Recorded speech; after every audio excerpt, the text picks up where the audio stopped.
Good morning students. अपन पढ़ रहे हैं कौटिल्य। आपने मनुस्मृति भी पढ़ा था, उसमें भी आपने क्या पढ़ा? मनुस्मृति में भी सप्तांग सिद्धांत पढ़े थे राज्य के। उसी प्रकार से अपन कौटिल्य पढ़ रहे हैं, इसमें भी कौटिल्य का सप्तांग सिद्धांत बताया गया है। सप्तांग सिद्धांत आपने मनुस्मृति में पढ़ा, वहाँ तो आपने सप्तांग सिद्धांत में देवीय रूप में आप राजा को मानते हुए उसकी उत्पत्ति की थी राजा की।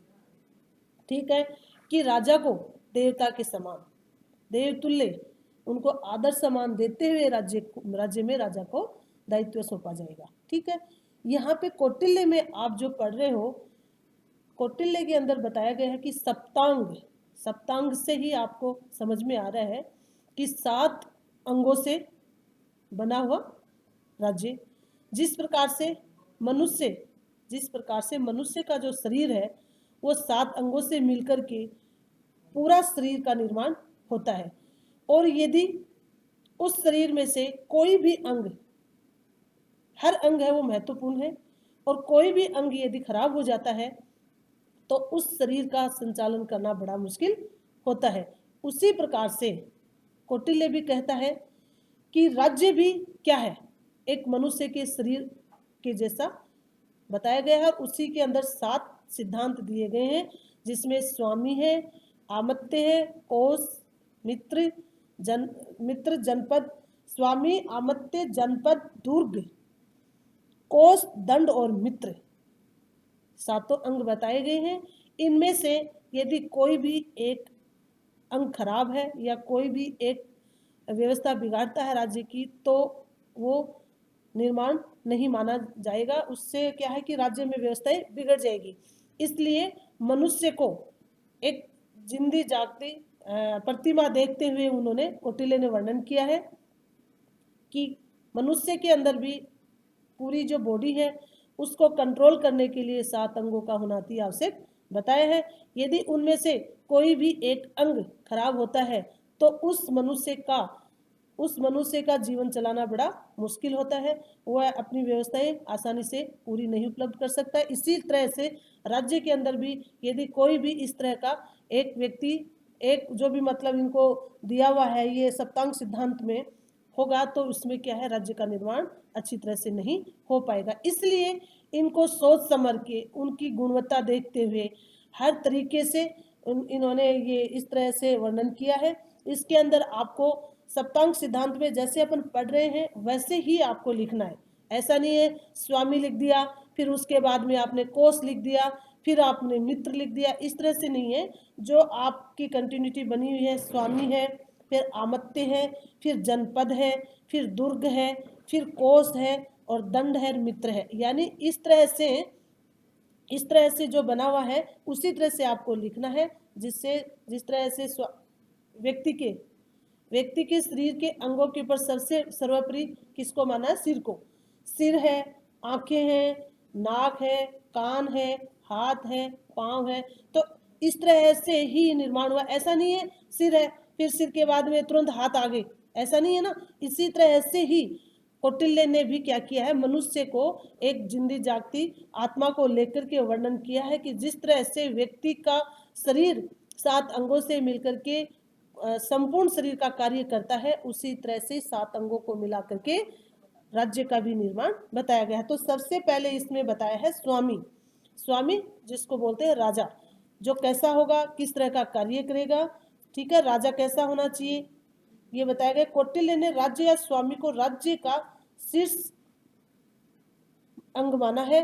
कौटिल्य के अनुसार राजकीय शक्ति का उपयोग राजा द्वारा ही किया जाता है, अतः राजा ही राज्य के दायित्व की पूर्ति के लिए अंतिम रूप से उत्तरदायी माना जाएगा, और दायित्व की पूर्ति करने में समर्थ हो पाने के लिए राजा को समुचित शिक्षा और प्रशिक्षण पर बल दिया, और यह भी उपेक्षा की है उनसे कि उच्च चरित्र वाला और सद्गुण संपन्न हो। यानी राजा कैसा बताया है कि राजा के अंदर हर तरीका का, किसी भी तरह का उसके अंदर कोई कमी नहीं होनी चाहिए। किसी भी राजा हो एकदम से जैसे चौकन्ना हो, राजा आलस्य नहीं हो, राजा को पूरी तरह से शिक्षित माना है, राजा में किसी भी तरह की कोई कमी नहीं बताई गई है, वो है राज्य का निर्माण करेगा। सबसे पहले स्वामी यानी राजा का वर्णन किया है। उसके बाद में आमत्य। आमत्य का मतलब है मंत्री। मंत्री यानी राजा, राजा सर्वोपरि है, राजा बैठा है, लेकिन उसको जो चारों तरफ से जो भी खबर लेके आनी है वो मंत्री के द्वारा ही दी जाती है। और मंत्री भी कैसा होना चाहिए? मंत्री राज्य का अनिवार्य अंग माना गया है।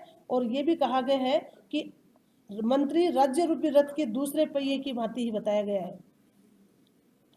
मंत्री को राज्य का आवश्यक अंग मानकर कौटिल्य ने मनु की भांति स्पष्ट कर दिया है कि शासन की शक्ति राजा में निजी रूप से निहित नहीं है, बल्कि राजा उस शक्ति का सामूहिक रूप से उपयोग करने के लिए बाध्य बताया गया है। कौटिल्य ने यह भी कहा है कि महत्वपूर्ण राज्य के निर्णय अनिवार्य रूप से मंत्रियों से परामर्श से ही करें। मतलब अकेले राजा का ये अधिकार नहीं बताया गया है कि राजा जो भी कोई राज्य के लिए कार्य होगा वो स्वयं अकेला करेगा, नहीं, इसके लिए मंत्रियों की परामर्श आवश्यक मानी गई है। राजकीय कार्यों में मंत्रियों के महत्व को देखते हुए कौटिल्य ने यह भी उचित माना है कि अत्यंत सुयोग्य और मंत्रियों की नियुक्ति को आवश्यक माना गया है। यानी मंत्री भी होगा वो क्या होगा? अत्यंत सुयोग्य होगा और उसी को मंत्री के रूप में माना गया है। अगला जो आपका अंग है वो है सिद्धांत है, वो है जनपद।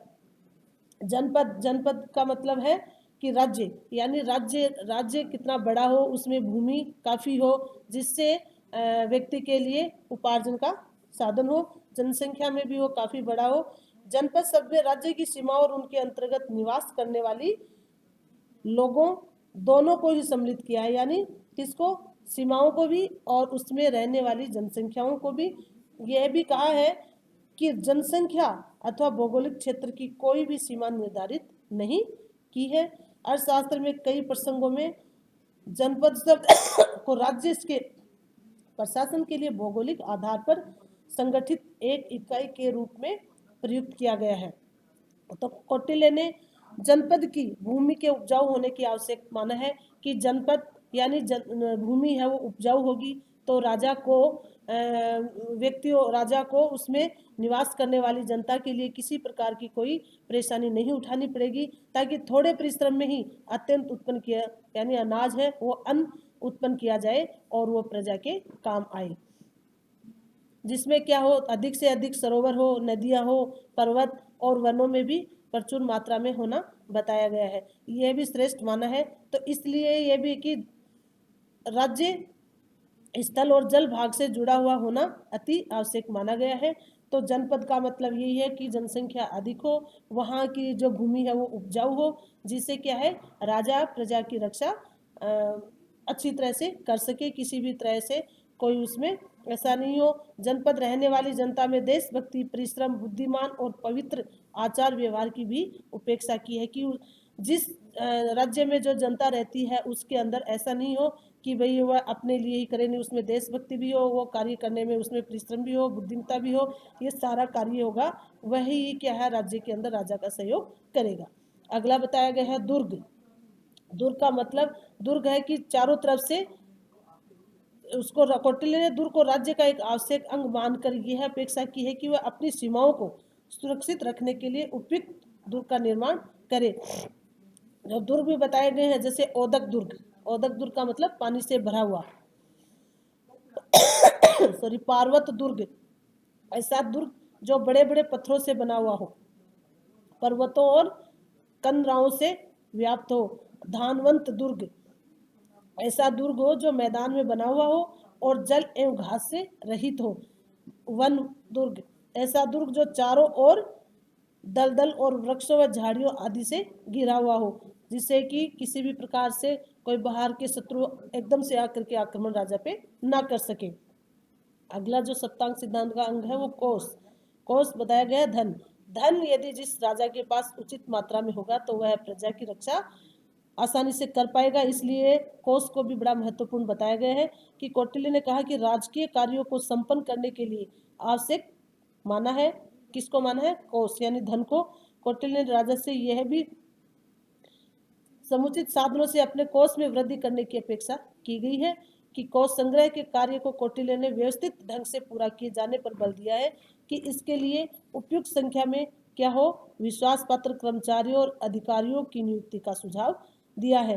अधिकारियों पर पूरी तरह से निगरानी और नियंत्रण रखे ताकि वह ऐसा नहीं हो कि भाई उनके पास धन और इसको उधर उधर कर दे जिससे राजा को हानि हो। संग्रह के रूप में लगे हुए कर्मचारियों और अधिकारियों पर पूरी तरह निगरानी रखे और नियंत्रण भी रखे।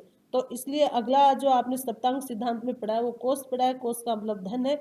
धन के बगैर राजा प्रजा की सुरक्षा नहीं कर पाएगा, इसलिए राजा हो उसके पास धन भी अत्यंत मात्रा में है हो। दंड का मतलब है सेना, यानी सेना को राज्य का आवश्यक अंग मानते हुए बताया है कि इसे प्रजा की आंतरिक और बाह्य शत्रुता से रक्षा के लिए आवश्यक माना गया है।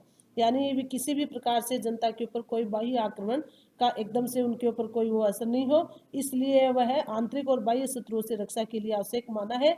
और शौर्य आदि गुणों की परीक्षा के उपरांत भी सैनिकों को नियुक्त की परामर्श दिया गया है कि सैनिकों को युद्ध कार्य में कठोर परीक्षण दिए जाने तथा सेना को अनुशासित रखे जाने पर बल दिया गया है। अगला जो है वो है मित्र है। कौटिल्य ने मित्र को राज्य के आवश्यक अंग के रूप में मान्यता दी है कि कौटिल्य का यह भी कहना है कि राज्य अपनी प्रजा के कल्याण के कार्यों में तभी लगा रह सकता है जब उसे बाहरी आक्रमण की आशंका कम से कम हो, यानी मित्रतापूर्ण व्यवहार अति आवश्यक बताया गया है। इसलिए कौटिल्य मित्र संग्रह को राज्य के लिए अत्यंत आवश्यक मान्यता दी गई है कि राज्य से मैत्रीतापूर्ण संबंध होने पर ही राज्य अपनी सीमाओं की सुरक्षा के प्रति अस्वस्थ रह सकती है और वह जनता की सुरक्षा भी कर सकती है। तो मित्रता को भी अति आवश्यक बताया गया है कि मित्रता होना अति जरूरी है।